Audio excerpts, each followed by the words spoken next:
yesterday around the vision for a climate resilient future. So to facilitate this conversation today, we will have a moderated session where we are going to have interventions from our panelists, who I will introduce shortly, as well as we would like to engage with you who have joined this session to hear some of your thoughts, your questions, your feedback on this topic of discussion today.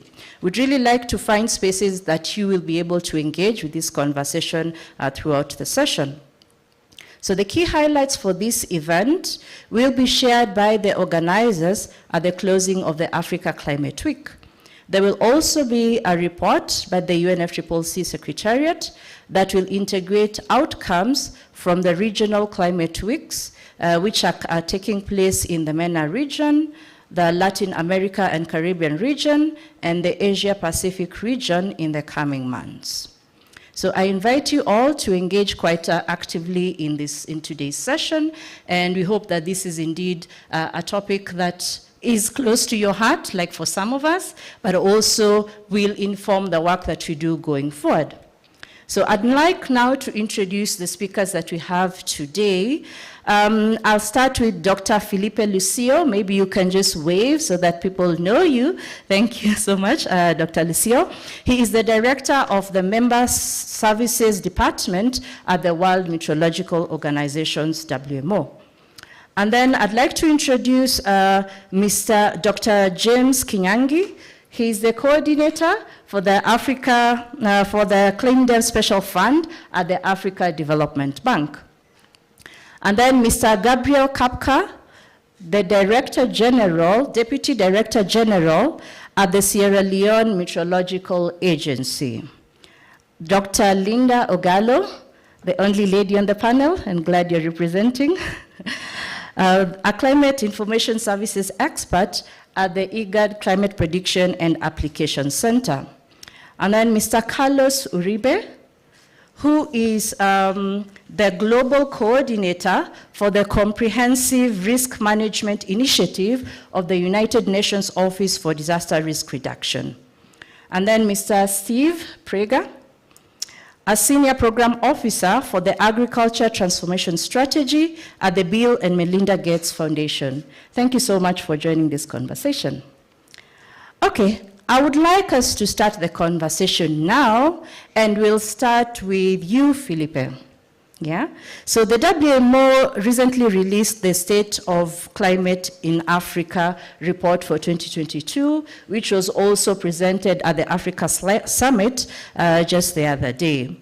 And this report had a focus on some of the challenges and opportunities for early warning information, as well as climate information services, to be able to support anticipatory action, adaptation, and especially about averting losses and damages due to extreme climate events towards building resilience. Could you please remind us some of the key findings that came out of this report and some of the important challenges and opportunities that you saw, especially when regards to deploying and scaling up climate information services to inform anticipatory action and adaptation in Africa? Over to you, Felipe. Thank you, moderator, for the opportunity to talk to this, as you said, topic very dear to our hearts. Indeed, climate and early warning systems are something on which we believe and are quite keen in promoting. Before I respond directly to your question, I'd like to go back to the beginning of this event. On the 4th of September, we released the action plan for the Early Warning for All initiative in Africa. You'll probably know that the Secretary General of the United Nations, Mr. Antonio Guterres, on the 23rd of March 2022, called for an action plan which would enable all the citizens on the planet to be reached by early warning systems. There was a plan launched at the COP27, and as part of that plan, cascading down, we've just launched the Action Plan for Africa. This Action Plan for Africa is going to promote activities which will strengthen the abilities of national governments, national institutions to, first of all, understand risk, predict hazards, communicate warnings, and eventually take preparedness and response measures. Yesterday, you would have seen during the closing plenary, President Ruto was conferred by the World Meteorological Organization the title of Champion on Early Warning for All initiative. We hope that through his leadership and these activities, he's going to promote more and more action in terms of implementation of Early Warning for All initiative. Why am I saying this? I'm saying this because the simple fact that we are here talking about climate is because we had observations coordinated by WMO since 1850. WMO is celebrating this year 150 years of its existence. And through the work WMO coordinated, we today enjoy the knowledge, we enjoy the capacity, and we enjoy the services which are provided from the weather, water, and climate institutions. Thank you.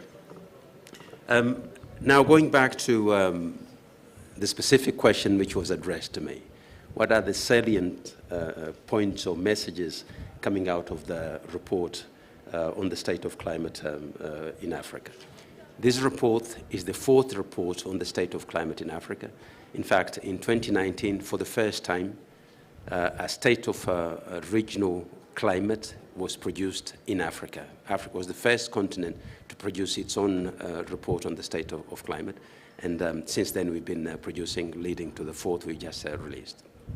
The first message I'd like you to take home is the fact that in Africa, 6 out of 10 people are not covered by early warning systems. In other words, only 40% of the African population is covered by early warning systems. And Africa is a continent where between 1971 and 2020 has observed 35% of the fatalities caused by weather, water, and climate events. And therefore, you would have expected to see more early warning services penetrating in the continent to avert losses and eventually protect lives of the population. The second important message you should take home is the fact that the warming rate in the African continent is greater than anywhere else on the planet. Africa is warming at a rate of 0.3 degrees Celsius per decade against an average of 0.2 degrees per decade. And therefore, we have to be concerned about what is happening in the continent. And this leads to the third important message, which is the fact that Africa is confronted with major impacts coming from extreme events. We had heat waves in northern Africa during 2022. We had flooding in the Western Sahel. We had massive tropical cyclones in southwest Indian Ocean. And we also had, in the Horn of Africa, the greatest drought of the past 40 years. So we have enough reasons to be concerned about the state of climate in the continent. My fourth message relates to the fact that countries are updating their nationally determined contributions. And the priorities they identify are basically agriculture, water, disaster risk reduction, and health. In order to make progress in these sectors, in these areas, the use of early warning services is quite critical. And in fact, for Africa up to 2030, in order to effectively implement these nationally determined contributions, there's a need of investment, which was the theme of these Africa Climate Summit, in the order of $2.8 billion, $2.8 trillion. And similarly, because of the extreme events, we will see more loss and damage happening in the continent, for which we need to make investments in the order of $240 to $450 billion for the next few years until 2030. And finally, I'd like you to retain what I think is the most important thing from the State of Climate report, which is the fact that investing in early warning services in the continent is a must, is a priority. Achieving the nationally determined contributions, averting loss and damage would require investments in early warning systems. The reason why we've been working on the development of this action plan for early warnings for Africa, which we hope will help and will promote early warnings for the continent until 2027, covering mostly all the citizens in the continent. Back to you, moderator. Thank you very much, Lucio. Some of the statistics are quite staggering, and maybe just to add to it and bring it home, literally here to Kenya and the region, the World Food Programme by the end of last year was already noting that about 22 million people in the region were acutely food insecure because of the prolonged 5-season drought in the region. Indeed, we cannot continue with that same vicious cycle over and over. Something has to change. I wonder, Lucio, if you have any thoughts from the report on why is it that we are having only 6 out of 10 people covered by early warning systems? What are the key challenges there? First of all, is investments. The Global Adaptation Commission, in a report they released, they indicated that investing about 800 million in developing countries in support of early warning systems would bring benefits and cut losses in the order of $3 to $16 billion per year. So that's a staggering report. What happens in the continent is over the years, we've had a situation of low investments, first of all, in the infrastructure of the national institutions. I have somebody here from Med Services. The observational network in Africa is the weakest. Africa has 1/8 of the required observing stations for effective production of early warning systems. Problem number one. Problem number two, we have an issue of institutional and human capacities. Most national meteorological and hydrological services in Africa are small institutions, and therefore they do not have people in quantities, but also in terms of their skills to provide tailored services for the different applications for weather and climate services. And therefore, these become priorities for investment if the continent is to benefit from weather and climate service. And perhaps one paragraph I'd like to, one parenthesis I'd like to make here is the fact that when we talk about benefits of weather and climate services, those benefits will only be accrued if we have tailored services. However, we are very far away from achieving that target of having tailored services, which will determine the type of impact which you would expect in the various sectors of economy and sectors of development. So Africa needs to make investments in terms of observations, needs to make investments in terms of technical and human capacities, but also needs to make investments in working with users, identifying their needs, designing and developing what is called, my colleague here, James will tell you, co-design and co-development of products which are tailored to address specific needs of different sectors so that they can make the best benefit out of those services. Great, thank you very much. I hope indeed we will circle back to hear Africa Development Bank perspective on these investments needed. Thank you very much, Felipe, for starting us off. So now I'll move on to Linda. So Linda, you work at the IGAD Climate Prediction and Application Center, and you've been delivering tremendous amount of work, working with member states in Eastern Africa to deliver climate information services. I know you also work quite closely with the World Food Programme and various other partners to deliver the kind of tailored services that Felipe was referring to, especially towards getting the kind of impact-based forecasting information needed for anticipatory action. Could you please tell us, keeping the focus on water, land, food, and ocean in mind, could you please highlight some of the examples of how you've delivered climate information services, especially to inform anticipatory action, but broadly adaptation and resilience work in the region? Over to you, Linda. Thank you, Maureen. ICPAC does a lot of work, and our director is seated in the room. Maybe he can wave. We provide climate services at a regional level, and we do this on a seasonal basis through what we call the Greater Horn of Africa Climate Outlook Forum, which this year will have been happening for 25 years. So that's one way that we've been doing co-production for 25 years with the different sectors to produce climate with the national Met, and then work with the different sectors at a regional level to show what this means for agriculture, for health, for disaster, for water, and also working with the media to see how do we disseminate it in time at a regional level.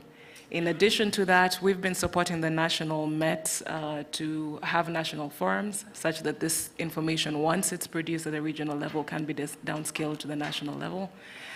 We support them to have the National Climate Outlook Forums. We have been supporting them to produce their own national framework for climate services in line with the WMO's Global Framework for Climate Services as well. Because again, it's in their mandate to then define how they want this information used, who they want at the table, and how do they get it to the last mile. In addition to that, we have had pilot projects with the different governments to show how then do you take this from the national to the subnational level. So we've done this in Kenya in different sites. We've done it in Uganda. We've done it in Somalia as well. So what we do at that point is what we call the participatory scenario planning. Well, this is where we get the communities involved. We get the sectors at the subnational level involved, the agricultural extension officers.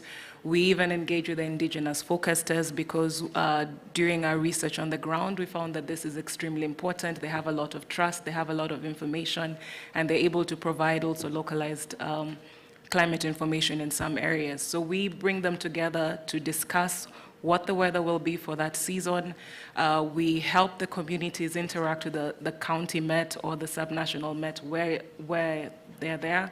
And then what this has been able to do is to have, the communities know who their Met officers are, but also be able to meet their other officials as well and be able to provide that tailor-made service that Felipe is talking about. And then in addition to that, we've gone further to train agricultural extension officers in a tool that's called Participatory Integrated Climate Services for Agriculture. So what that does in the food security sector, which was one of the areas you wanted me to talk about, was showing farmers how they can take this information, add an economic lens to it so that they can examine the practices they do way before the season, during the season, how they use updated climate information, not just the seasonal focus, but the monthly focus, the weekly focus, to know what practices they're going to do, to evaluate what does this mean in terms of is what they're doing bringing them income, do they need to have supplemented activities. So for them to examine their entire agricultural value chain to be able to see, are they making progress, are they not making progress? So, and also what we've done that has been critical, because with our research in all the areas that we've noticed that radio has been key, especially for delivering climate information. And given that the capacity on the ground in terms of the ratio of the Met officers that are there vis-a-vis the population that needs these climate services, it's not always realistic to ensure that this person can be able to get to everybody with the resources that they have. So most of the people on the ground, the communities, the farmers, use radio. And so what we've done when we do the PSPs is introduce a tool, what we call the Seasonal Media Action Plan. So we partner with the radios to show them that climate is not just, and weather is not just something that you do at the end of the TV, but they should be able to integrate it into other forms of programming. So when they're talking about sports, when they're talking about agriculture, and then partnering with them on their own, because sometimes the challenge we found is when we pay for radio programming, as soon as the projects are over, then that ends. But when we teach the media to value this information, to show them that the farmers actually want this information, and what we found even in some areas, the media were reporting that before they had these programs in their local languages, they noticed that when they introduced it, their listenership went up. So they began to see the value of it. So, and we've begun to see even the media that we've trained. ICPAC has a massive open online course on our website specifically for the media, because we're trying to see, to break that barrier between the science and the communication, and partner with the media to be able to get this information in an accurate way, in a way that is useful, in a way that is understandable, and in a way that, that is tailored, like Felipe mentioned. Great. Thank you so much, Linda, for the very useful examples. Just one announcement. If you'd like French translation, it's on channel 3, right? All right. I hope that the translators have been shared around.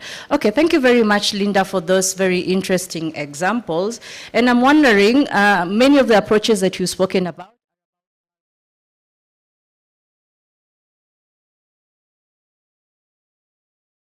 in terms of convening multiple stakeholders to talk about the weather. Well, I think we've been, as ICPAC, we've been doing this for a while. We have published a book on the Nganye community. A lot of the local media that we trained are now getting international awards because they're beginning to get their own grants, beginning to catalyze it and doing other things. They're like during the pandemic, for example, the media in Taita Taveta on their own started an online program that would connect the Met and the agricultural extension officers who at the time could not move. So they called it Zoom Mashinani. So they went to the villagers, they congregated them in the open space, they connected them through Zoom, and they were still able to provide climate information because they understood that this is a product that was good for them, that was increasing their listenership, but that was also innovative. So what we did in that sense was bring the experts together with the communities, have them have their own conversations, but what came out of it was more than what we hoped to gain. So just letting them know why this is important, let them understand these terminologies. They've taken it on their own, they're being innovative, they're participating at national forums, we invite them to train at regional forums, they're taking out their own initiatives. So sometimes it's not so much that people don't want the information, they just don't necessarily understand how to use it. So we've seen that when you do teach them and you do give them the opportunities, they do rise to the occasion and give you more than you could ever give in terms of financial incentives. Great. Thank you so much, Linda. I think it's very striking to me to hear how you are working to empower people, especially to understand and value the information for them to be able to move forward the services by themselves. Thank you very much. All right, we'll move over then to Gabriel. So Gabriel, we want to hear more of what's going on from the national level all the way to the ground. And I know you're sitting here as the Deputy Director General for the Sierra Leone Meteorological Agency, but you also wear another hat, being the chair of the Least Developed Countries Expert Group, the LEG. So listening to what Linda and Felipe have highlighted, what to you stands out, especially in terms of the opportunities and challenges? Have you experienced the same or maybe different opportunities and challenges in Sierra Leone and in other LDCs? And what are some of the opportunities that you think a country such as Sierra Leone and other LDCs can start to leverage in terms of using or enhancing climate information services to support transformative adaptation and resilience? Over to you, Gabriel. Thank you very much, moderator. It is my distinct pleasure to be here with panelists here and also to respond to your questions. Firstly, I want to cue from the highlights from Felipe, from the state of the climate from, of course, WMO, and trying to touch on what is happening in Sierra Leone and also what is happening in the world.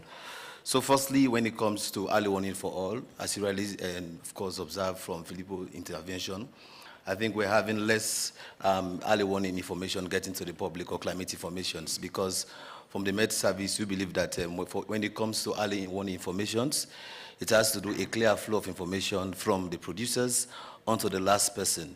But of course, this one is not happening. For example, in my country, Sierra Leone, due to one that has to do with the infrastructure, because you don't have much weather station within the country. I think this is very much clear in Africa. And the second has to do with also the hardware and the software that you use, be it the forecasting model and the software.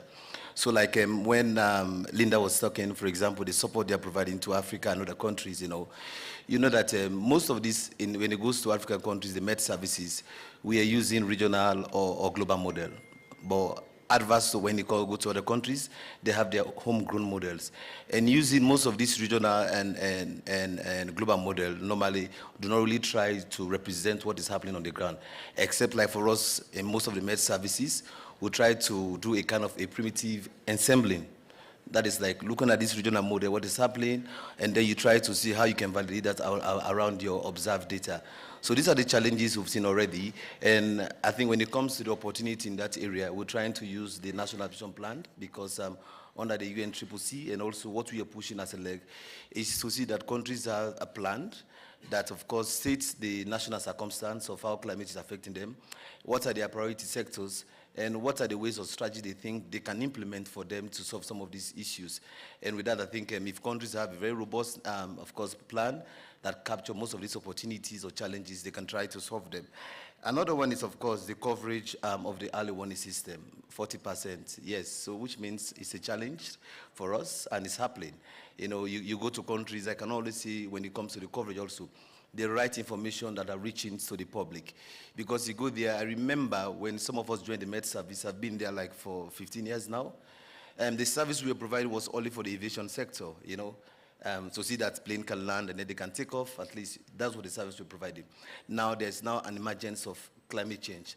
Now you see that people have great appetite for the informations to be serviced to the farmers, to be serviced to the marine sectors, even for other different sectors that are available.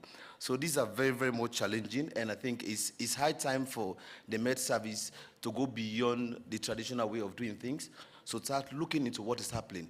And that is where I will plug in for the National Framework for Climate Services, which is very good because it creates the baseline for us to know, for example, what is the grant and what are the needs for public, you know, when it comes to the services. Like for Sierra Leone, we've developed the National Framework for Climate Services. It's being costed, you know. Now we know, for example, what the energy sector needs. We know, for example, even what other business people needs, what the marine needs, and also every other sector. But other challenges now is you have good policies, but where is the finance for you to implement them? And that's the challenge. And that's why also we try to encourage people under the UNCCC to see that most of this information and policy can be aligned within their national adaptation plan, so that when you approach the GCF, when you approach the GEF, then this can be solved. So when it comes to the warming rate that is increasing, it's happening in Sierra Leone and also in African countries. You see, in the LDC countries, about 20 of them have submitted their NAPs. And when you look into their climate scenario, never mind they have challenges when it comes to climate information because of data. You know, they rely on, of course, data that are available, open source data, because they don't have those institute stations to tell them what happened. You see that definitely there is that increasing trend that is within their NAP. For Sierra Leone, for example, we are in the rainy season. It used to be 6 months rain and 6 months dry. And even when we were doing our forecast, it was very, very simple, you know, because, you know, of course, this is the rainy season, it's going to rain. But now, we are now in the era wherein you're just having a very short length of the season, like two months of rain. So what is that telling you?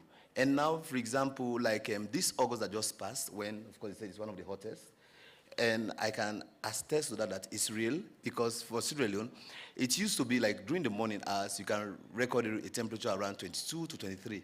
But now we recorded up to 25. During the day when the sun is up, there used to be like 25, 26. We are getting now 29. So the place is warming. And then you have erratic weather. So like it rains today, there's a dry spell and things are happening. So indeed, this is a reality. And then these are why we are facing so many impacts of climate change. Flooding is happening, landslide is happening, and then you name them. So quickly now to try to summarize, like from the service they're providing, I think for IGAD, for Sierra Leone, I think we fall under the ACMAD and the agreement. Wherein I think they'll be providing services to us because, you know, like when it comes to African countries, we don't have institutions that offer meteorology, especially where I come from. You either had to send people outside the country, and then also you don't have this infrastructure. So what is happening currently is that like we, the ACMA, what they do is like they come together and then they try to provide for us with our data that we give to them what we're expecting for the season, as you've been doing. So, but for Sierra Leone now, we've tried to change the scenario because at the end of most of this meeting, you just get a kind of a regional complexion of what's being expected.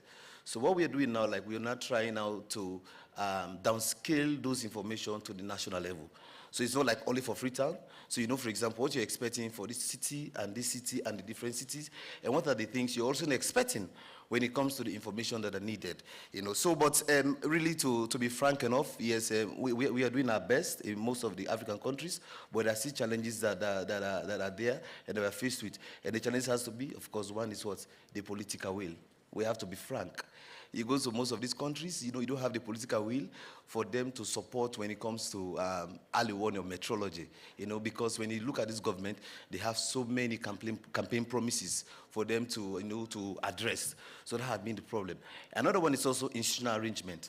Because you can have the med services, but you also need to collaborate with other institutions so that your information can reach the last mile. So the opportunity that we think, of course, capacity is there as a challenge, but the opportunity I think we see, like from the leg side or the UNCCC, is to see that when countries are developing their national adaptation plan, make sure that if you have your national framework for climate services policies and other policies should be integrated into the plans, so that most of these challenges can stand out clearly as strategies, and then these are things you can implement when it comes to projects and programs. So I'll stop here for now. Thank you. Great, thank you very much. Indeed, it is an opportunity to start to anchor the Met services plans into national development plans and adaptation plans. But then just picking up on what you're saying in terms of political will to support meteorology and early warning systems, what does that look like for Sierra Leone? And maybe one key thing on how you are managing it to get the political will you need for the support. Yeah, thank you very much. So like one way we are managing it is, one is like aggressive engagement. You know, there are times, you know, it's very difficult for you to engage with your leaders directly, but definitely if they see the service you're providing to the public, you know, and then they see the needs, then they can come in. So we are engaging them one through, for example, when it comes to the formulation of policies, we have to make sure that there is a clear standard of the challenges we have been faced with. And the good thing that, of course, that happened for us in Sierra Leone is that, of course, my friend here and also an elder brother, which is here, James, know that Sierra Leone, for example, we are a department by them. But what we did was like we invited the WMO to the country when we had the mudslide, and so, of course, James was part of them. They did a kind of an assessment within the country, and then there was a kind of an aid memoir that clearly states about what is the current situation for the country. We used the aid memoir, of course, to push through to our ministers, of course, our permanent secretary, and it went through, of course, to the high level. So the end point was one, they tried to transform the department to an agency. So we are now like a kind of a semi-autonomous institutions of which we are providing service to the public. And we have the power, for example, for us to even get revenue from the services we are providing, at least for sustainability. So like this is the way we are managing it within. And then example, when it comes to forum like this, like multi-stakeholder engagement, we make sure that like we engage with them parallel on that to see that at least they can support the services that Met needs. Great. Thank you very much, Gabriel. Indeed, a very insightful speak from you. Maybe we'll circle back later to Felipe to hear about how WMO can support the political will needed for other countries as well. Yeah? But now we'd like to take a pause and turn to you, our dear participants. If you have a question, a comment, a reflection from what has been said so far, I can already see one hand up. Please do indeed raise a hand. I hope there's a roving mic that can be passed to you. I suggest that you keep your interventions concise so that you have more time for further reflections and interventions. So if there's a mic, we can start there, then come here, then go to the lady sitting over there. Okay, good. I see there's a mic here, so can I suggest that you just walk up to the mic? There's another one where? Okay, good, good. There's another one there, so maybe you can walk up to the mic, and as soon as the first person is done, you can go second. I'll take the three first, and then we move from here. If you have a specific question for one of the panelists, please let us know who you're addressing it to. Please go ahead. Thank you, Maureen. My question is mainly for Philip and James. I think our colleague from Sierra Leone was talking about the national framework for climate services, which is key for disseminating all and also enhancing the coordination between different sectors. When we look, I'm from ILRI ECRA project, we have been trying to support some countries on this. And some are at a very, very early stage, and some has at least endorsed the document at a high level. But the key question now, even for those who has endorsed the document, is the implementation of the National Framework for Climate Services. This has been a big issue, and mainly it has to do with resource, finance. So James or Philip, if you could comment on this, because this is key to really enhance the coordination between the different stakeholders. One more question or suggestion is the connection between different regional climate centers is key. We had one workshop in Addis, which we organized between ICPAC and AgriMed. The idea was there are very strong points from ICPAC, such as co-production, seasonal forecasting, and AgriMed has also a very good, strong side on agriculture, especially on crop and water resources. So we combined the two, and we started the two institutes, for example, to share their experiences. This just happened once. And Ahmad was not there, Sadek was not in the picture, and I think, Filippo, you can help us on this, because especially the Sadek seems really not active in the region. So if there is anything that can be done, but also this kind of practice is key, because there are resources in ICPAC, for example.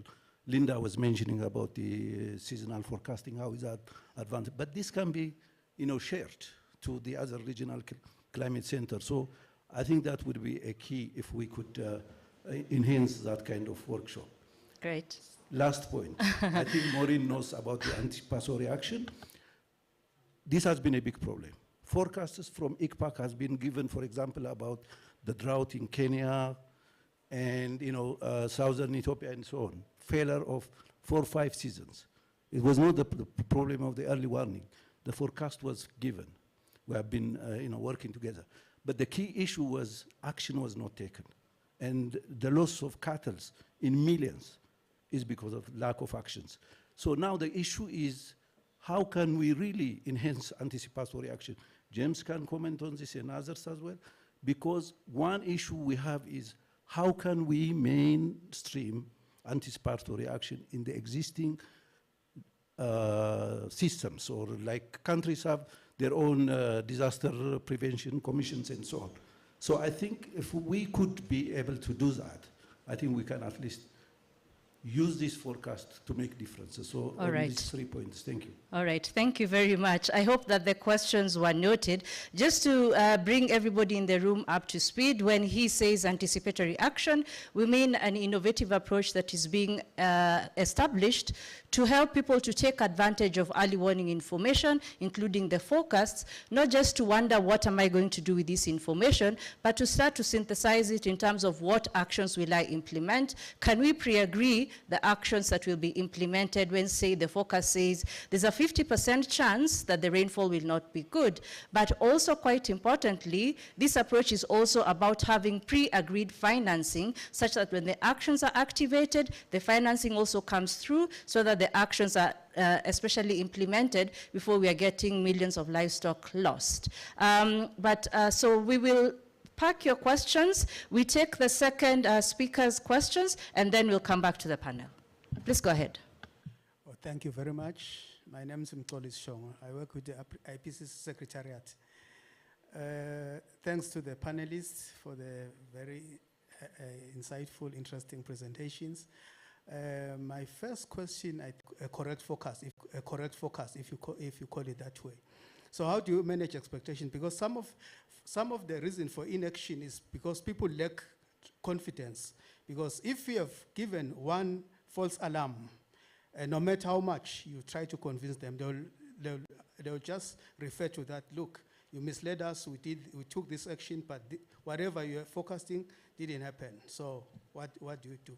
Or you miss a major event and it hits, and they say, wait, you didn't warn us about this. and it happens. So how do we trust? So how do you manage expectation as part of the? The other thing maybe related to that also, it's the early warning system.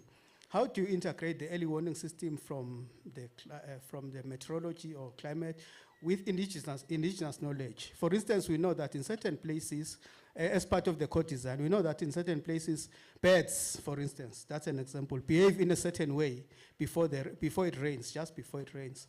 So how do you integrate the science and the... my last question, I think, is directed to Dr. Linda Ogalo. I've seen the ICPAC seasonal prediction for this coming season, and it's so overconfident, going up to probabilities of 85% above normal. And these are just models. I think they are responding. I understand a little bit of it, what they are responding to. But some of the models, they overreact to El Nino and IOD anyway. But how do you take into consideration what has come to be known as the East African paradox? Coming from the IPCC, I know that some of our models, like CIMET-5, most of them were predicting that East Africa will get wet, but the observations are going in the opposite direction, and what has come to be known as the East African paradox. So how do you take that into consideration before you give a probability of 85% above normal? Thank you very much. Great, thank you very much. I know there's a few hands up, but I'd like to hand it back to our panelists. Who would like to go first? There was a question on inter-regional exchange, implementation of national framework for climate services, the key question on how early warning can lead to action, managing expectations, integrating early warning and indigenous knowledge, and then I think this one is specific to ICPAC on the overconfident focus. Who would like to go first? Please go ahead, Felipe. Well, thank you. I feel I'm on the spot here today. I will tackle one question which you raised, but which is also related to the questions which were subsequently asked. And that is, how do you garner political support? In September last year, we had a ministerial meeting in Maputo where we brought ministers responsible for meteorology and ministers responsible for disaster risk reduction into one room. And you would be surprised that for the same country, some institutions have never talked. It is important that for the political leadership of a country, they really understand the benefits of early warning systems. They understand the need for investing in these institutions, but more importantly, it's critical that at the national level, institutions collaborate, institutions coordinate their actions. By having leadership of countries understand that address the first part of the resources for implementation of the national frameworks. I can give you the example of Tanzania. I have Dr. Kijazi seated there, who was the director and permanent representative of WMO, of Tanzania with WMO. They implemented their national framework for climate services. It was approved by the government, and upon approval of the national framework by the government, they got support to implement the activities, because then the government realized and recognized the importance of making those investments because they would bring benefits. We always say that investments in early warning systems bring a tenfold return on investment, but that message has to percolate through the political leadership of a country before they can start making investments. The second important thing with respect to investments which would support implementation of national frameworks and other investments at national level relate to the work that WMO does at the global level. WMO has partnerships with various funding institutions. For example, the Green Climate Fund supports implementation of national frameworks for climate services, because the Green Climate Fund recognizes and understands that without appropriate coordination at national level, without the baselines, and without identifying the key priorities for implementation at that level, basically climate action is going to be limited. We were talking about adaptation. Unless we have the needed knowledge, scientific knowledge, evidence-based knowledge to decide on what we are going to adapt, basically it's a an effort which would never lead to results. But the biggest problem is not availability of resources for supporting institutions, it's accessing those resources. And it's very surprising that in many countries, the national institution, in particular the National Meteorological and Hydrological Services, do not know how to access those resources. A primary requirement for accessing Green Climate Fund resources or Adaptation Fund resources is having a contact with the National Designated Authority. If I were to ask in this room those meteorological services who are present, who knows the name of the National Designated Authority in their country, there'll be very few. If you don't know, you do not engage with the national designated authorities, you will not be taken as part of the priority sectors on which investment is needed.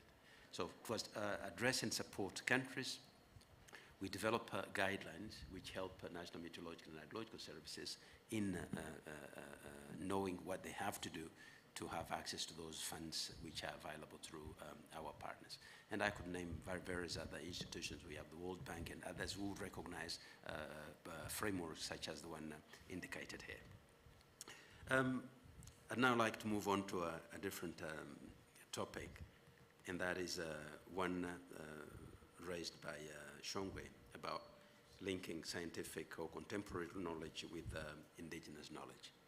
Yesterday I was in a meeting in which Anthony Nyong from the African Development Bank spoke about a project they'd funded with ICPAC in Kenya about traditional knowledge. There are many considerations when it comes to traditional knowledge, and I should confess, in the meteorological community, we have not made major sort of strides in trying to integrate traditional knowledge. And I say that because the concept of co-design is still at its very initial stage. Going back to the example of Nyong, I visited with the late Professor Gallo one shrine where traditional leaders would make their sort of forecasts about rain. But what was interesting in that visit was the fact they had a big tree which in the olden days was in the middle of a bush. And so that was considered a shrine, was an environment where nobody basically would go apart from the traditional leaders who had the traditional knowledge. But when I went to see the place, it was in the open today. Because of population growth, people had encroached into the forest, and what was a sacred place was no longer a sacred place. One problem. The second problem we have with indigenous knowledge is the fact that it's not documented. It is not documented because of its own nature. People would not volunteer to tell you things about traditional knowledge which you'd document. I'm African and I know what I'm talking about. They will not tell you. So they could tell you part of the story, but it won't be the full story because that's their knowledge and they see as something that should remain with them. Second problem. The third problem is the fact that we are observing changes which stable communities in the past did not observe. One is population displacement. I had a very good example in Mozambique after the floods of the year 2000. There was a warning, and a certain lady went to an old man and asked, "I'm hearing a warning. Shall I evacuate?" That man had been living in that place for 35 years, said, "I've been here for the last 35 years, I'd never seen a need to evacuate. So let's wait and see." And they were taken by floods. So what was traditional knowledge is no longer traditional knowledge because you do not have stable societies, stable communities. The person had been there for only 35 years.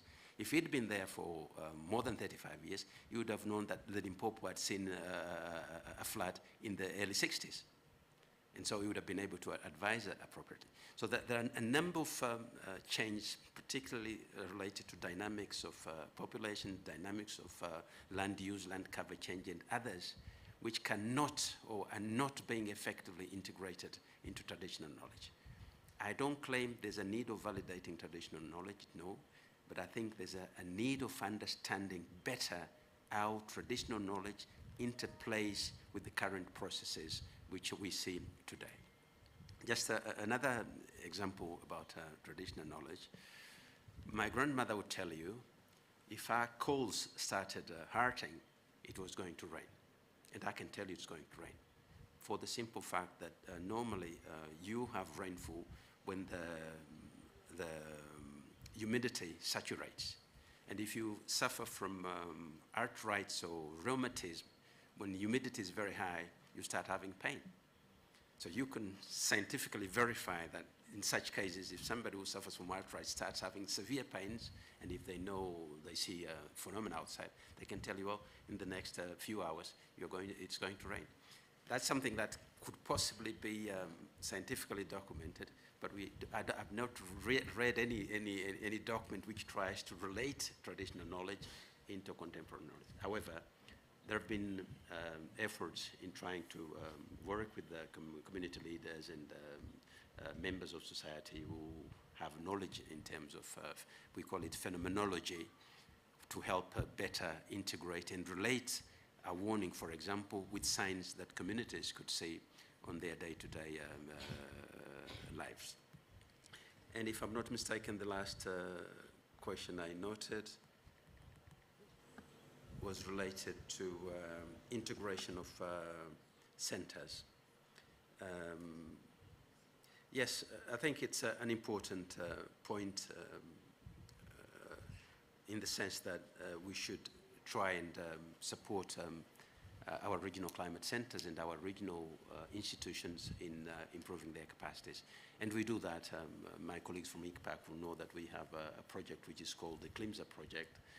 Originally it was called the GFCS program for the world, in which we are providing support to all the regional climate centers in the order of $8 million per center, so that they can improve their prediction capabilities, but also start developing and strengthen their abilities of relating to users through user interface platforms. It includes the implementation of national frameworks for climate services and others. For the sake of time, I think I would stop here, and I hope I would have tackled some of the questions, but the one on the traditional knowledge, we could stay here the whole day talking about it, and there would be many things to talk about. Sounds like it's also close to your heart. All right, thank you very much for that, Felipe. Okay, maybe we'll just hand it over to Linda, if you'd like to respond to that, and I know the director is here. If you'd like him to also step in, we can do that. Yeah, the director conveniently stepped out. Okay. Yes, maybe to add on the indigenous knowledge fact, just the other challenge is also that it's not one standard indigenous knowledge. You know, you say indigenous knowledge, if it was one thing that this is indigenous knowledge and so let us integrate it, but if you talk to the pastoralists, they have their own methodology. You talk to the community, they have their own methodology. And then also because of time, it's not equal everywhere. It's, you have some places that have honed it and kept it, like the Nganye community that he's talked about, but you go to a lot of places and you find it's dying out. So because it was not documented. So also, because again, there's no uniformity, then how do you know that this is good, this is not good? But we find even with the older communities that they still rely on or believe and trust the indigenous focused a lot more, which is why when we do the participatory scenario planning, we always ensure that the indigenous focused are also part of it. So when the scientists give at the subnational level their focused, the indigenous focused also give their focused. When it comes to when both disagree, I don't think we've quite figured out a methodology on how to do that. Usually the scientists kind of say go with us. So we still don't, I think because they haven't developed a methodology on what happens on how to have a consensus focus, especially since we're moving from more consensus-based focus to more computational focused. So I think there are a lot of challenges with that in terms of we acknowledge that it's valid, and then but there's also no way to monetize for these experts in terms of how do they make money from the indigenous focus? So it's then dying off because the young people don't believe in it, understand it, see its value. In terms of how will I make money from this, they would rather abandon it and go to more modern ways. So yes, there is a gap in terms of it's in its own way a scientific product that has been honed over time, but because we don't quite know how to understand it or integrate it, it's dying off. And then on the point of managing expectations, what we've tried to do is communicate probabilities. That's one thing we've tried to do with the media. We've tried to do even during the regional focus, during the national climate forums, during the subnational climate forums, to explain the limitations of the information that they're being given, to explain that this has been given in probabilities, to explain what a probability means in terms of being able to plan for the different if they say 45% chance of rainfall and then you do not report it as deterministic, and how do you work with the limitations that the information that you're being given is. So that's what we've tried to do even as we continue to improve the probabilities, and talking about why this time, for the first time ever, we got to over 80% certainty. And it wasn't, I think they weren't just looking at El Nino on its own, they were also looking at the positive IOD. And so it was meteorologists from all the member states, from the global centers as well, that sat together and came up with this focus. So it wasn't just said out of the air. So they deliberate over it, and it was the first time ever we've ever given a probability over 45%. So if they were in the room, I would put them on the spot. But yes, it was based on the global models. It's not just based on El Nino, but on the positive IOD as well. Great, thank you very much. I guess the question is to see whether it will be a hit from here on. Okay, please allow us then to move forward so that we don't run too much behind on time. I know there's still questions that are pending. We'll come back to it hopefully if we have time at the end. All right, so apologies, Gabriel, if you can allow us to move forward to the next speakers. And I'd like to now move over to Steve. So Steve, you are the Senior Program Officer for Agriculture Transformation Strategy at the Bill and Melinda Gates Foundation. And I know that you're doing a lot of work, especially to support smallholder farmers, including the provision of digital farmer services. We also know that agriculture is the backbone of economies in Africa. And this is indeed a challenge when you talk about climate change, because most of it is rain-fed agriculture. And also that it also means that smallholder farmers are quite vulnerable to the impacts of climate. So climate information services are indeed quite critical, as already been reiterated here. But the reality is that, as has been stated by Gabriel, by others, is that the reach is very varied. And there's this challenge about us understanding it in a way that we can make sense and take action on it. So could you please elaborate your work on digital farmer services and how you see this is connected to climate information services? And what can actors in the room and online also learn from you on what you're doing differently in your work? Over to you, Steve. Thank you, moderator, and thank you for the opportunity to share a couple of thoughts here.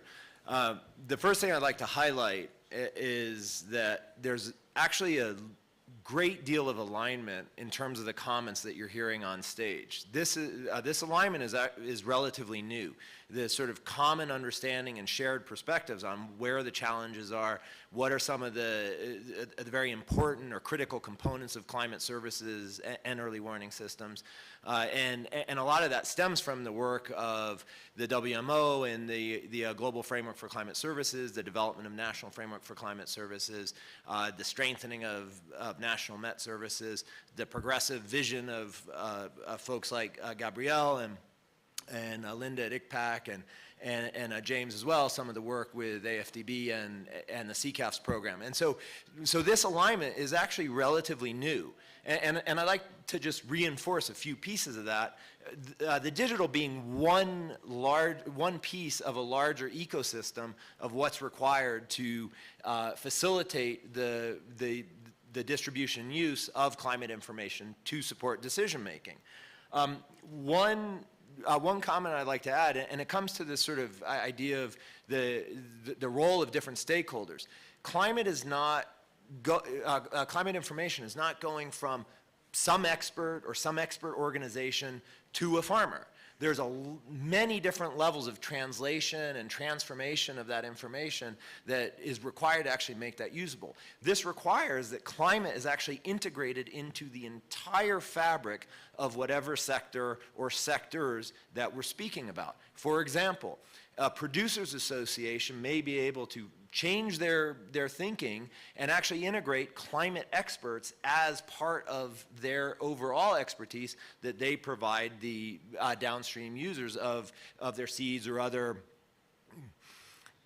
related agricultural products. And so it's really important to think broadly about where climate enters the system and recognize that there are a variety of different roles in a variety of different places where we bring climate in. National frameworks for climate services are one piece of the puzzle in terms of how we start identifying some of those opportunities. And of course, the activities that we see with these multi-stakeholder platforms and open public engagement are equally critical.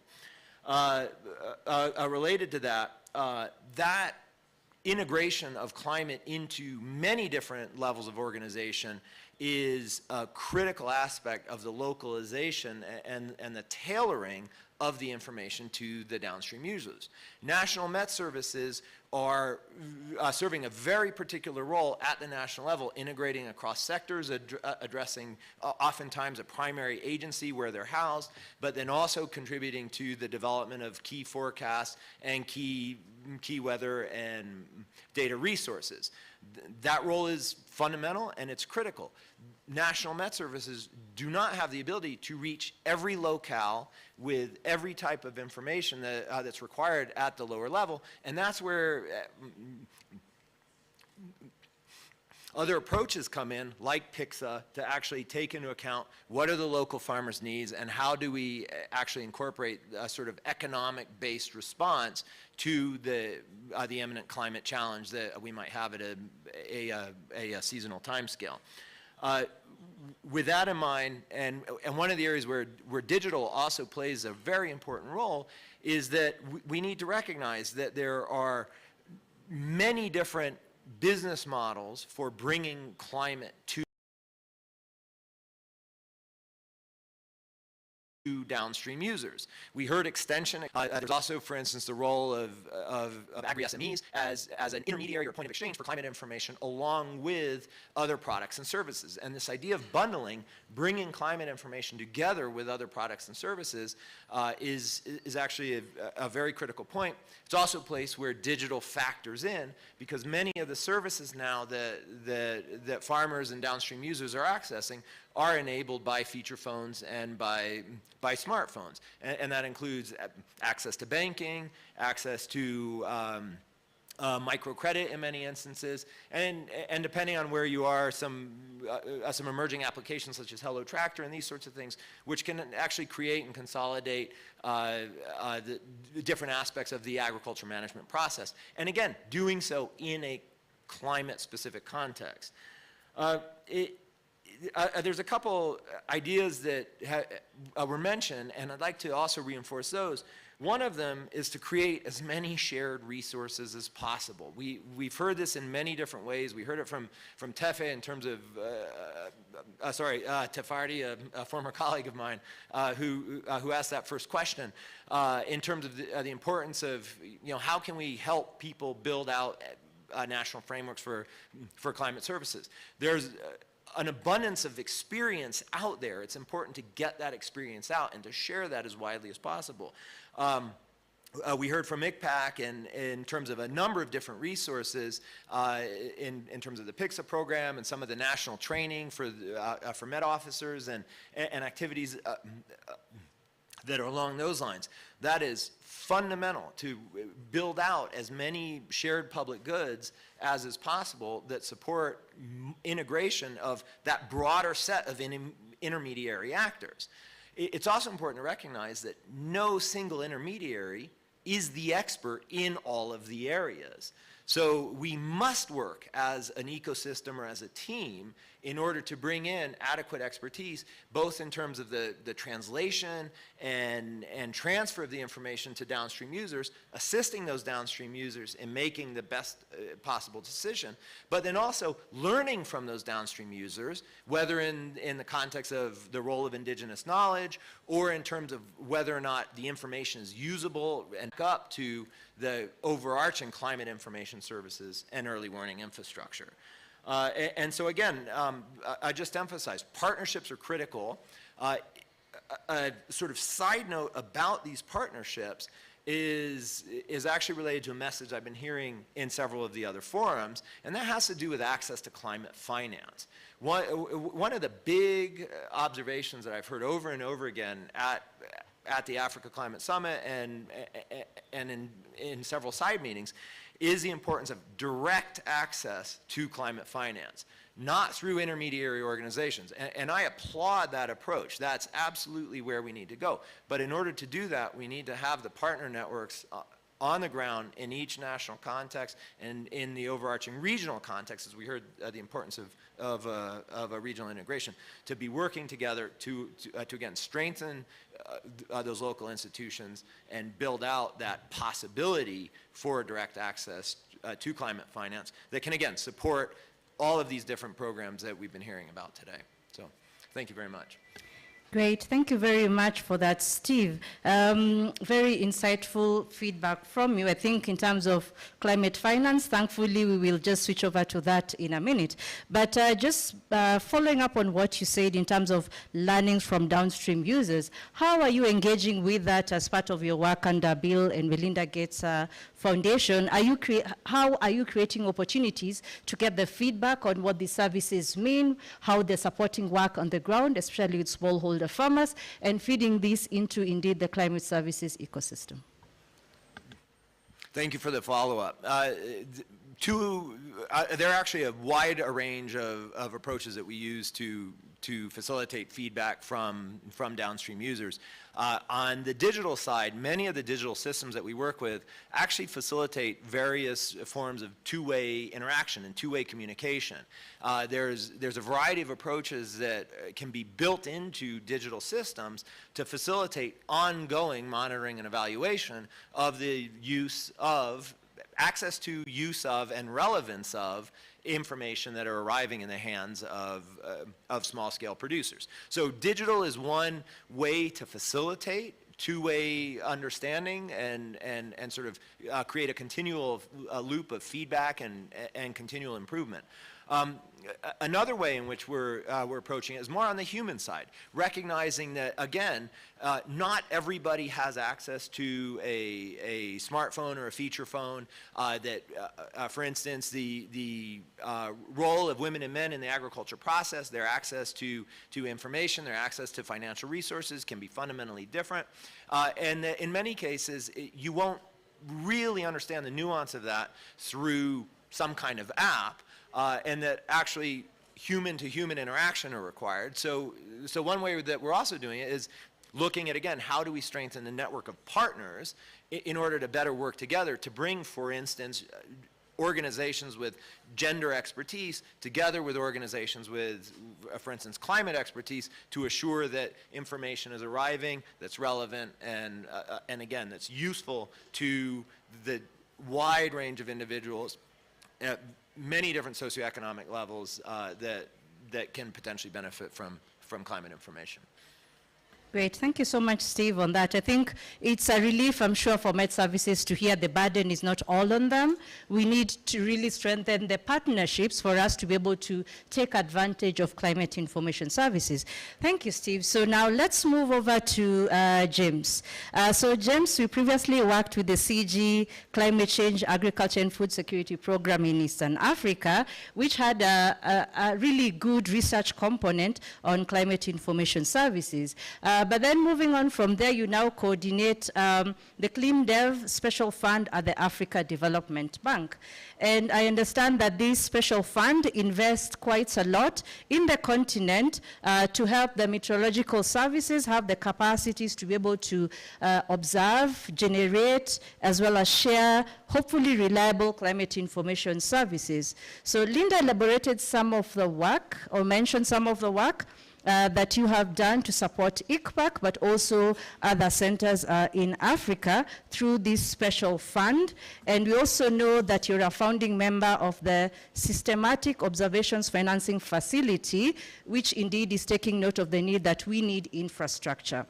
So could you tell us, James, a bit more about how you're supporting other centers across Africa, and especially highlighting some of the opportunities and challenges that you have seen in your work through the CCAS program, but also from the work at the Africa Development Bank, when you need to finance meteorological services? What are some of these opportunities that we can latch on? What are some of these key challenges, especially to get this information to really service the work around adaptation and resilience? Over to you, James.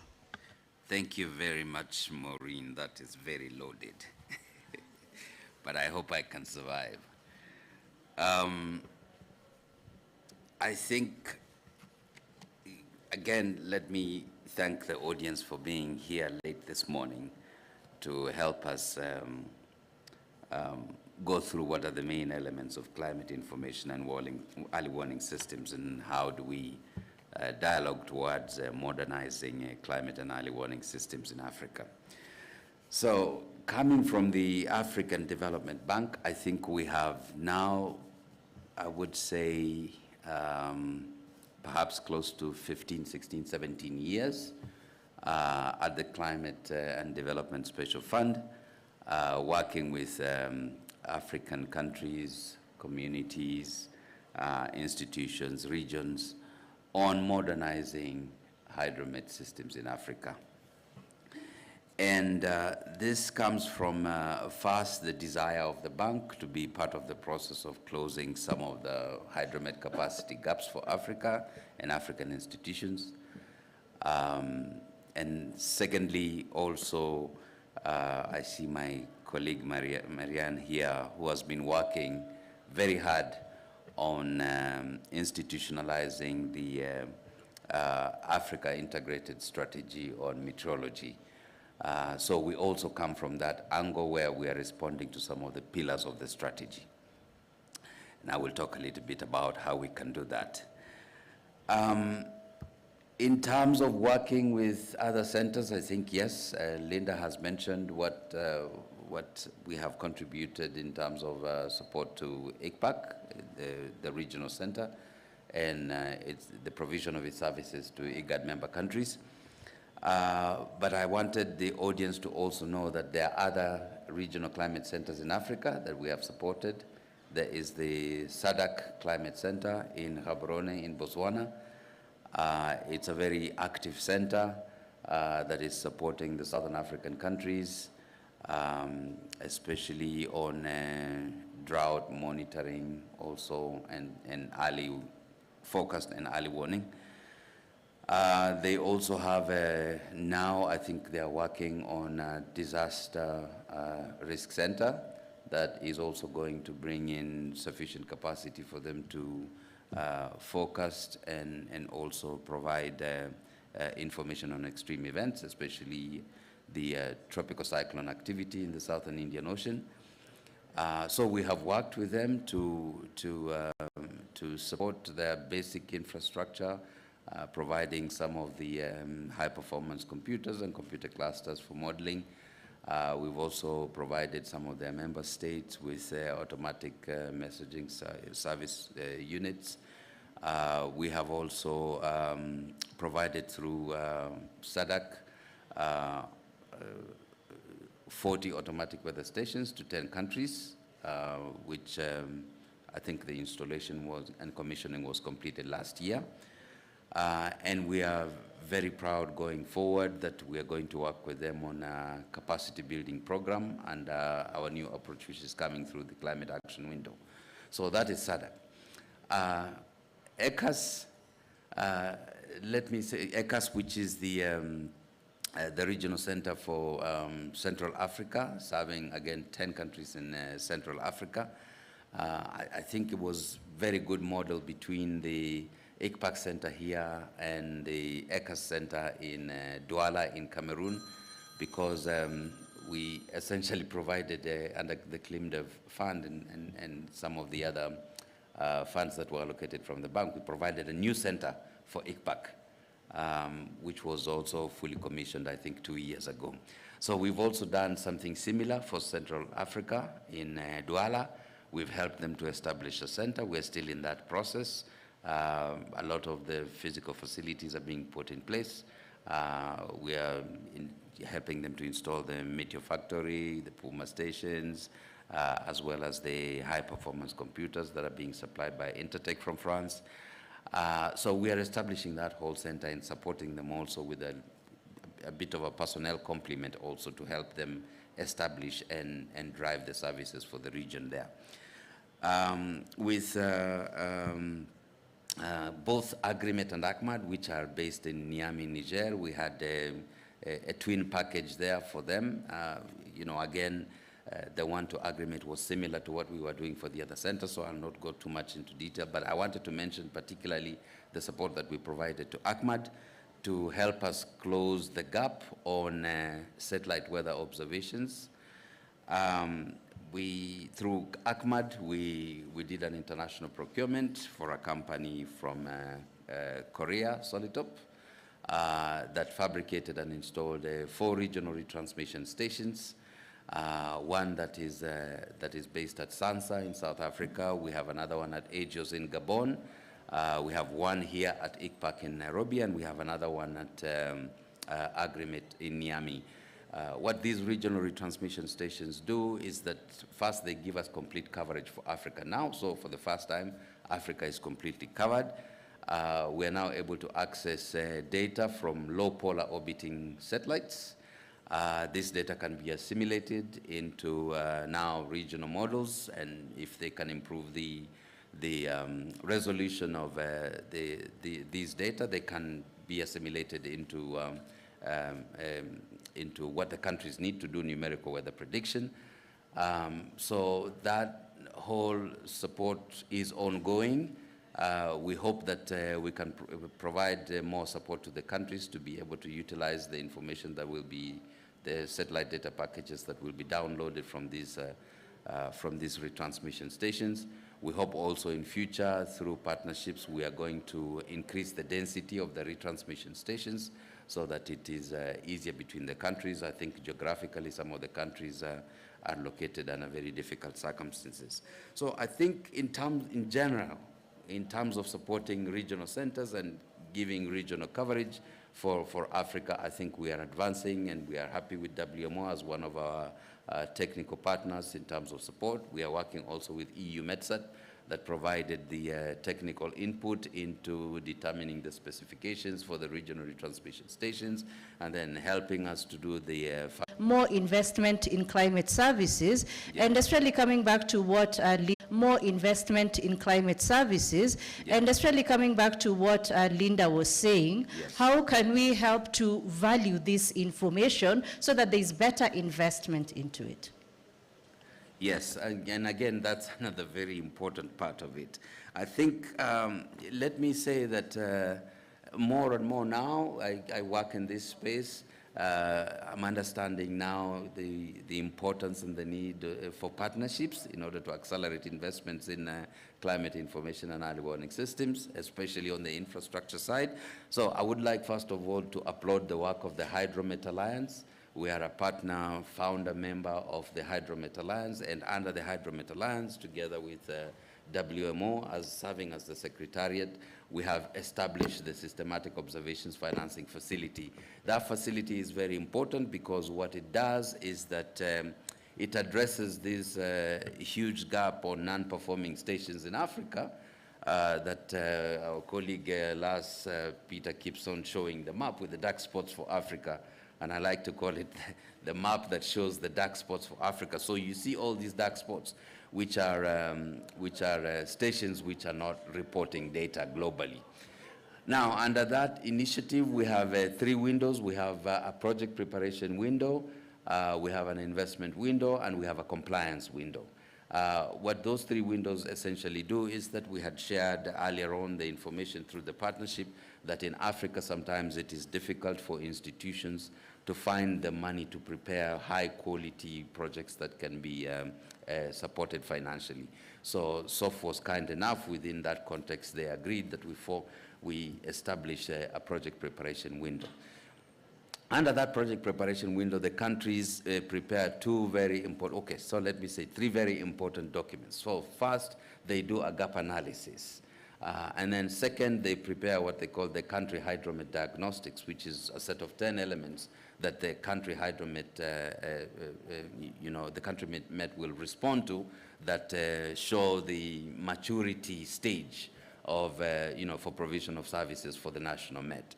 And in many countries in Africa now, we are realizing they are somewhere middle-level maturity to low-level maturity. We only have very few countries that are at a high level of maturity for provision of climate services. And then third, they prepare what they call a national contribution plan. So under that national contribution plan, we can then quickly identify those investments that are going to be very key to close the national hydromet capacity gap. SOF will respond to some of the basic ones. So at the moment, we are working for us at the African Development Bank. We're working with 9 countries to help them to close the basic observation gap. So we through the CHD and the National Contribution Plan and the National Gap Analysis, we can identify what are the critical gaps that we need to fill, and how do we then, through SOF and other partnerships, get the investments that we need in order to fill those basic gaps. There still remains work to be done because, if you think about the basic surface station coverage, Philip will tell you, there is a certain density that is recommended by WMO. Sometimes there is debate on whether it should be 200 kilometers or whether it should be less than that or more than that. But to get proper station density coverage for the countries, I think requires more work. To get additional upper air stations, I think this is a huge gap amongst the countries. I think to get additional upper air stations, I think we still need investments there. We still need investments in marine observations. And I should say also with upper air observations, I think there's an opportunity to partner with the airline companies, with aviation, so that we have access to aircraft data, ascent and descent data that we can use and assimilate into some of the modeling. With marine observations, we can get also data from the shipping companies with marine-going vessels. And then, of course, there is the huge opportunity for use of satellite and Earth observation data. And I think this hasn't been exploited very much in Africa. Having said that, I think we need almost close to $1 billion or slightly more than $1 billion at the moment to actually bring our national meteorological and hydrological services to a stage where we can start to perhaps say that they are functional in themselves. And there's between maybe something like 40 to 45 countries that are really at the medium level of maturity to the low level of maturity. We have maybe about 10 to 14 countries that have really made advances. If you look at countries like, for instance, Ethiopia, if you look at Tanzania, if you look at countries like where we are, Kenya, if you look at countries like South Africa, those are quite advanced in developing their own national meteorological services. But there are many other countries that are only at the medium level or a lower level of maturity, and we require more investments and to accelerate work to support those countries. So I would like to say, under those partnerships, we can continue to provide, resources for project preparation, technical assistance that helps to fix the easy gaps. TA also that helps to support with last mile connectivity, and then just in essence, as I had discussed earlier on, we really need also investments for scaling up with programming across the hydromet value chain. So let me end there, Maureen, by saying that there are many of us that can work in this space ourselves, GCF, there is the Global Environmental Facility, there's the SOF that you mentioned, now we have the new climate action window at the bank. So it's a time that we need to all get together to pool resources together in order to make progress towards supporting the modernization of hydromet services in Africa. So thank you, let me stop there. Great, thank you very much, James, on your input. Just to say that actually World Food Programme is one of the members of the Hydromet Alliance, and I would say it's probably the only boots on the ground institution in the Hydromet Alliance, with basically work going all the way to areas where nobody usually accesses, conflict-prone areas where this is also specifically needed. Just to also say that I think the kinds of analysis that are being done under the SOF, like the gap analysis, would be very interesting information to be publicly shared so that we can start to crowd in more support to enhance the modernization that is needed for the hydromet services. So for example, in South Sudan, I know we're working quite closely with the AustriaMet agency to start to learn what are they seeing as the capacities that are needed to enhance the meteorological capacity there, and us as WFP standing in as a user instead in terms of saying we need tailored services, but you also need to pair that with an understanding of what capacity is there to be able to tailor these services, and therefore can we come in and support the capacities in a way that we can get the services that we need. And I would encourage other organizations to start to take similar approach. So I'd like now to turn over to Carlos. So Carlos, you work with the United Nations Office for Disaster Risk Reduction. And I think it would be really interesting to hear from you about the early warning initiative, but also to start to connect the dots on some thoughts have been said in terms of like the risk management authorities and the Met departments don't sit together. How can UNDRR help to deal with that situation, also encapsulated within the work around early warning for all? Please go ahead. Thank you. Thank you, moderator, and thank you to everyone.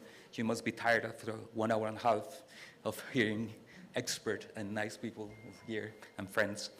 So I'll try to be brief, and thank you for the question. Now you are experts on the Africa climate services context, so you know that there is only 40% of coverage of early warnings in Africa. There is a lack of technical capacities at the national and local levels. There is also a lack of involvement of non-traditional stakeholders, let's call them like that, or indigenous people. There is a lack also of financing at the national and at the international level. Let me try to explain the approach of UNDRR, the United Nations Office for Disaster Risk Reduction, that have a role of political assistance and technical assistance to countries on the development of public policy for disaster risk reduction under the Sendai framework for disaster risk reduction that have a specific target on the development of early warning systems. As the guardians of this framework were participating in different initiatives. You must heard about the CRUISE, the Climate Risk and Early Warning System. So we are an implementing partner developing multi-hazard early warning system, and this is one of the most important points and key message that I wanted to bring today with me. We must think in a multi-hazard way, in a systemic way, as Stephen was saying.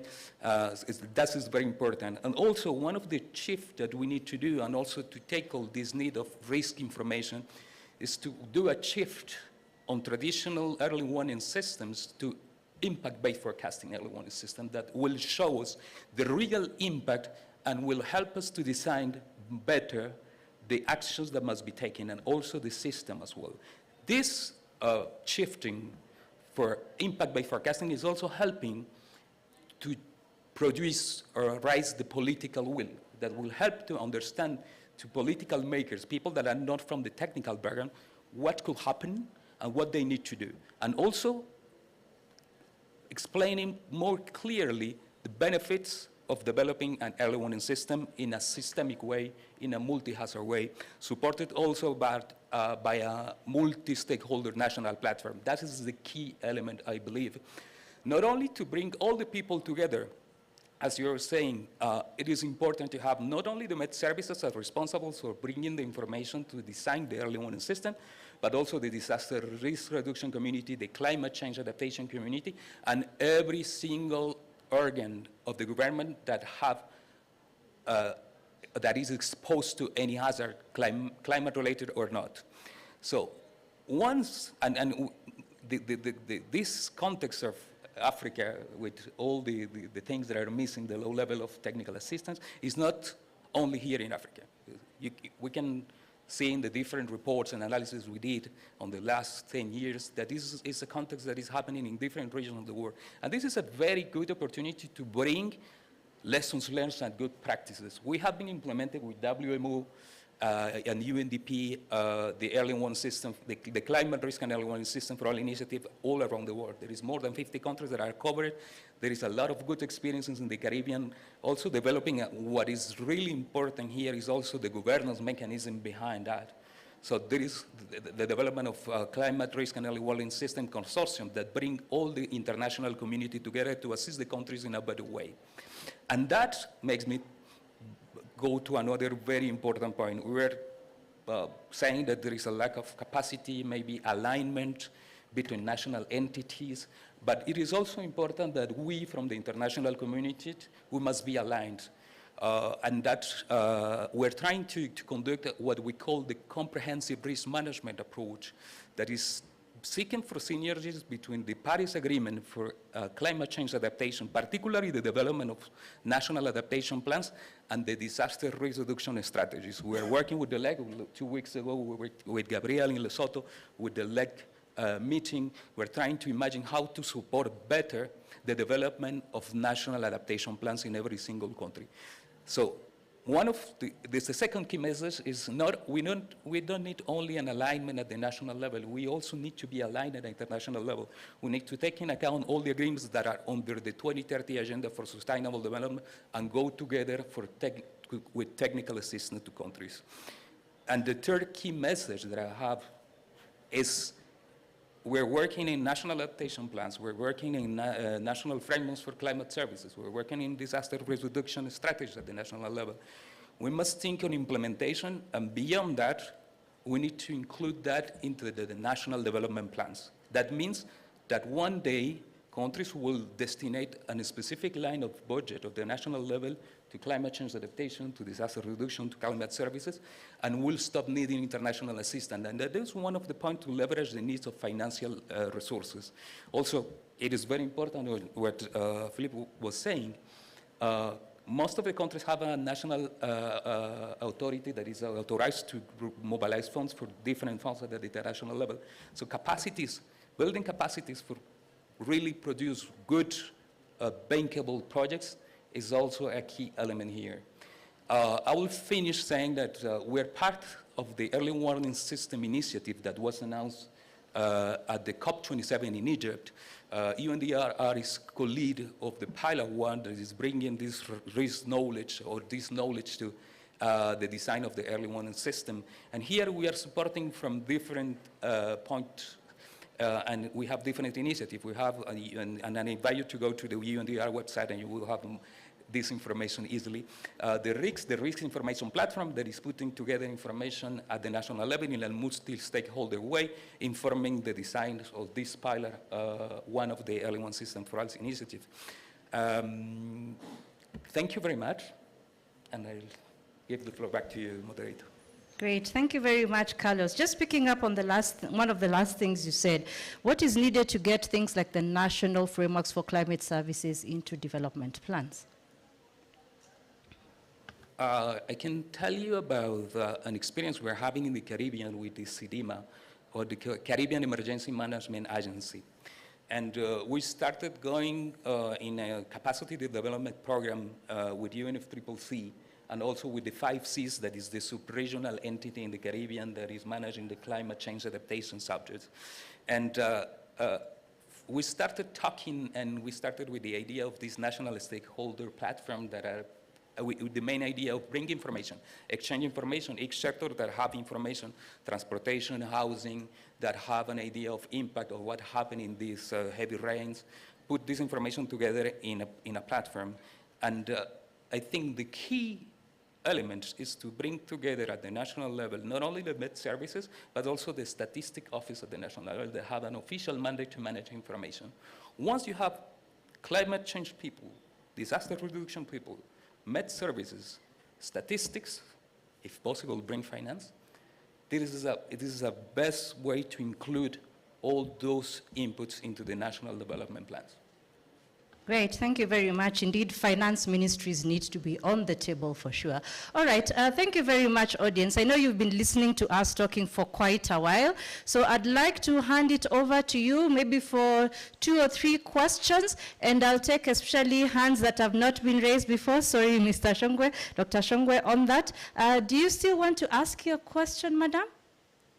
Yes? It's been tackled? Okay, great, thank you. All right, so I see 1, 2, 3. There's a mic right behind you. If you could just go to it. So the gentleman with the headphones, I believe it's Francophone. Yeah, that lady. There's another mic right over here. You can come to it. Okay, please go ahead, Nari. Thank you. My name is Nari Pindra. I work at the Met Office in the United Kingdom, and we work very closely with the UK government on some funded initiatives across Africa and Asia, which are early warnings associated. Thank you, Maureen, for some excellent moderation, by the way. It's going extremely well. A couple of questions off the back of your comments, which were really refreshing to hear, actually, around recognizing the impact of the resource needed for national agencies to manage all the international funds coming in. I think you had mentioned there, James, that you recognize that sometimes providing finance for increased staffing to manage certain projects is needed, whereas I know other funding organizations are not really in a position to do that because they consider that a government responsibility. So I think that was quite a key point, that we might need to look at how we can temporarily provide project management resource to get a project underway and then make it sustainable and embedded in a government system. So any ideas on how that worked in practice would be really welcome. And then also, Steve, in terms of the projects that you fund, and I'm sure you get a lot of different proposals in, how do you manage when, for example, you'll get one proposal in from 3 different technical agencies saying, we want to set up a food security management system, and we've got the best way of doing it, we work with communities. How do you then manage that engagement at a partnership level to help them to communicate better together, maybe work together to put one proposal together? Do you have a certain kind of sifting process for doing that? Not to get into too much detail, but just recognizing, obviously, that I think historically funders, not intentionally, but have encouraged a lot of competition for funding, which has sometimes blocked the ability for cooperation at a national level. And inevitably, hydrology, meteorology, disaster risk managers, they all need to work together, and I think sometimes that's meant they've worked in silos. So any ideas on how you manage that would be really welcome. Thank you. All right, thank you very much. We'll take the next question. Good morning, good afternoon, everybody. My name is Ahmed from Comoros. I'm a head of the meteorology department in Comoros. So I'm going to ask my question in French because I have some facility in French than English. Ma question est la suivante. Je vais la poser à aux panélistes, en particulier à M. Philippe et aux responsables de l'UNDRR. En fait, je vois qu'il y a plusieurs initiatives qui sont entreprises au niveau de l'Afrique, dans le contexte des alertes précoces au niveau continental. Il y a plusieurs mobilisations de ressources qui sont aussi mobilisées pour les alertes précoces. Mais ma question reste que les défis restent toujours majeurs. Y a-t-il une synergie entre ces différentes initiatives pour pouvoir capitaliser les acquis et ne pas faire des doublons au sein des différentes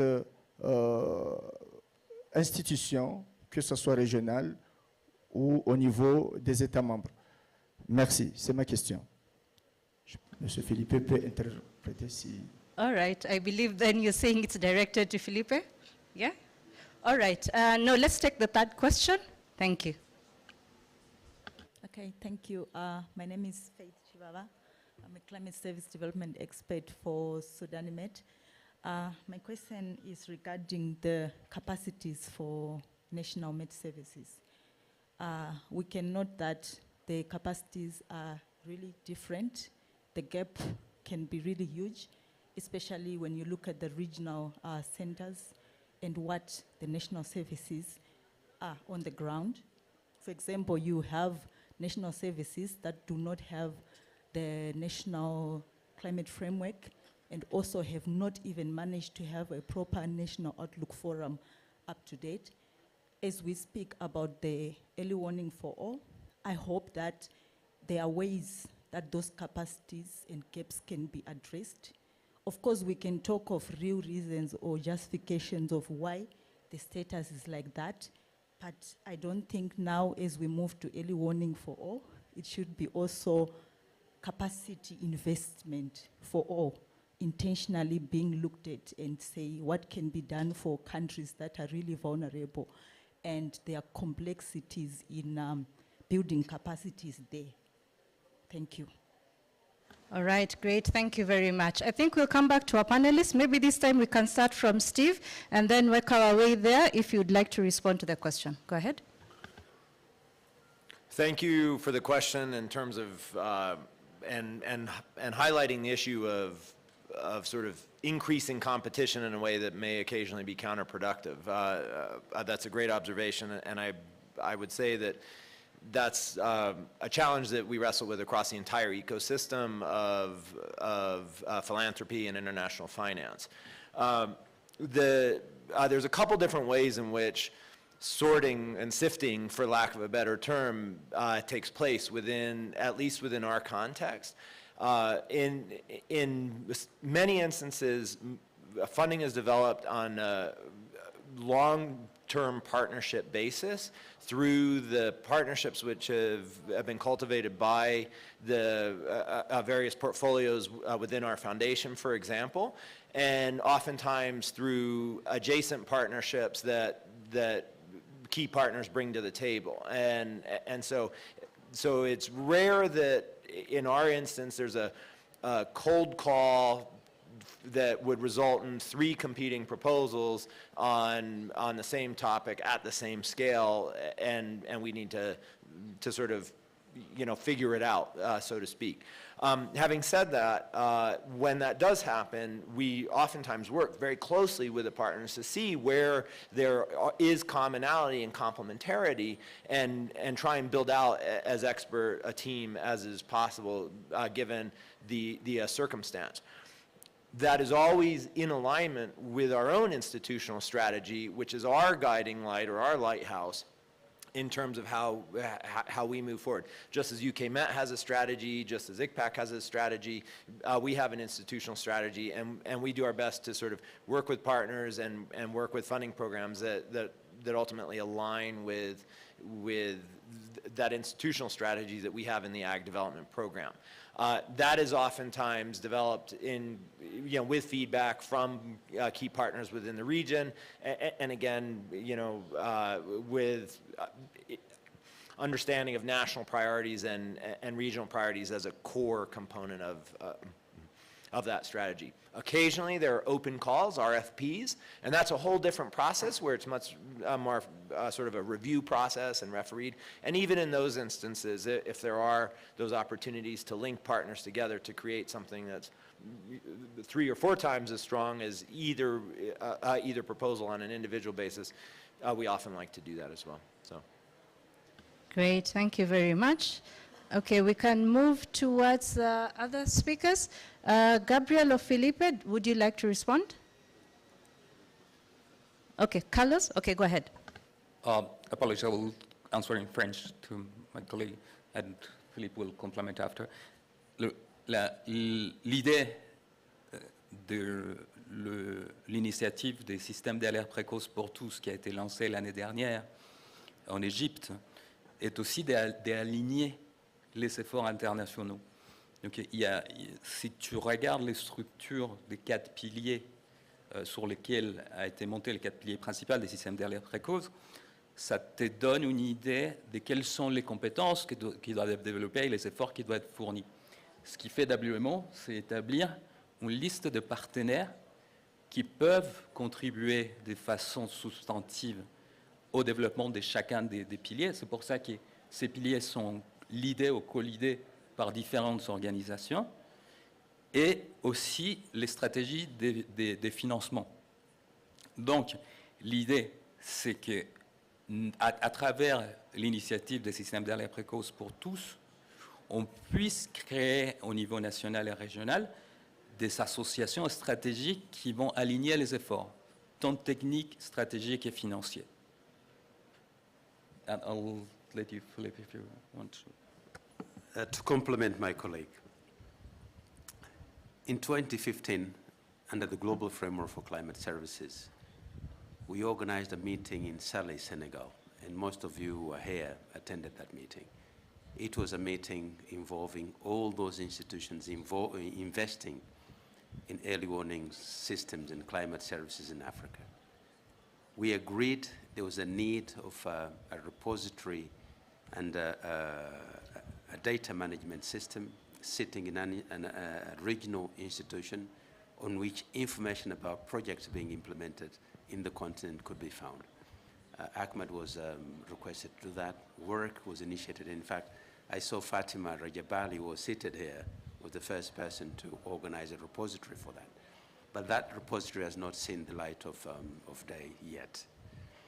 WMO has what we call Africa Coordination Platform, in which every partner who's investing in Africa can take part, and there's information about projects available in that Africa Coordination Platform, available to anyone to know what activities are being implemented in the continent.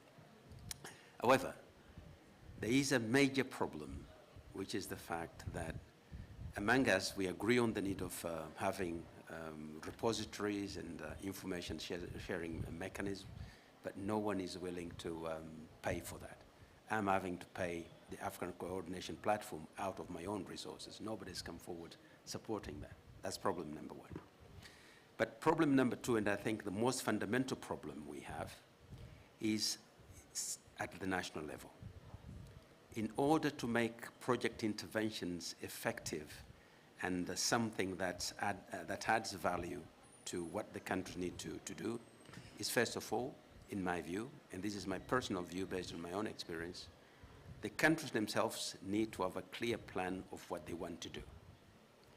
If any project comes to the country without supporting the plan of the country should be in a position of saying, no, thank you very much, but this is not where our focus is. Projects are implemented at national level, and contradictions or projects which do not supplement each other happen at the national level. And that is because the national institutions allow that to happen. The second problem we have, we don't have an effective monitoring and process on which we can say, okay, country A has received resources from X and Y project, they've been able to do B and D, and now what is left to do is the rest. So people keep investing on the same things over and over and over again, and progress being made is not accounted. And I think that's something that needs to be dealt with, and the countries have to be able to demonstrate that we've received this amount of support in terms of projects or other interventions, and we've been able to deliver this so that we can move on to the next stage. So, as my colleague said, in the case of the Early Warning for All initiative, in the case of the Climate Risk Early Warning for All initiative, and in the case of the Sustainable Observation Financing Facility, one initial step is the coordination and alignment of investments with ongoing or planned investments. Thank you very much, Felipe. I know we've kept us sitting here in this room for quite a while, so I'd like us to wrap up. Maybe just one sentence, final remarks, something we can hashtag on Twitter or maybe LinkedIn. Final remarks, Felipe, then we go to James. Then we'll walk away here. early warning systems are a priority for the African continent. Great. Investing in early warning systems gives a 10-fold return on investment. And early warning systems are a fundamental and basic tool to protect lives and safeguard livelihoods. Okay, great. Thank you very much. James? I think let us all work towards closing the hydromet capacity gap for Africa. There is much to do in the way of observations. We need maybe up to about 2,000 stations. So the station gap is big. In terms of personnel, we need to train maybe 1,000 additional personnel. A significant proportion of that, I would say close to 30 or 40%, need to be women in what we call hydromet disciplines, because the need is huge. If you talk to Gabriel, he'll tell you they are a very skeleton service in Sierra Leone. So we need to plug that gap. All right, Thank great. you. So the hashtag there is women in science disciplines. All right, thank you very much. Gabriel, please go ahead. Final remarks, one sentence. Yes, thank you very much. So the one sentence will be that support for early warning system must be prioritized for national meteorological services that have a weak system. Thank you. Thank you very much. Carlos? Thank you. We must see early warning systems as a connecting tissue between different communities of practice. And is also a measure of climate adaptation and disaster risk reduction. It contributes really to the sustainable development of countries. Great, thank you very much. Linda? I think in honor of faith, I would say leaving no one behind. Coming from an IGAD, a region that is more fragile and conflict affected than not, it's important to remember that not to leave those who are facing certain challenges behind. Great. Yeah. Thank you very much. Maybe you've been talking to us a lot. Leave no one behind. Okay, last but not least, Steve. And I would say be sure to integrate consideration for climate information services and early warning systems in all levels of society. Great. All of society, which includes all of us in this room. So thank you very much, colleagues, dear friends, for being patient with this session. It has gone overboard on time, but clearly this discussion is needed. I hope we can find a space to continue the discussion. So as mentioned earlier, the key outcomes will be presented at the closing plenary, and it will also be part of the Africa Climate Week report. So the next session will take place tomorrow at 9 a.m., and we invite you to join this session in a conversation on the challenges and opportunities for cross-border collaboration in management of critical resources such as land, food, water, and ocean. As my panelists are standing to leave, can we please appreciate them and ourselves? Thank you very much and have a good afternoon.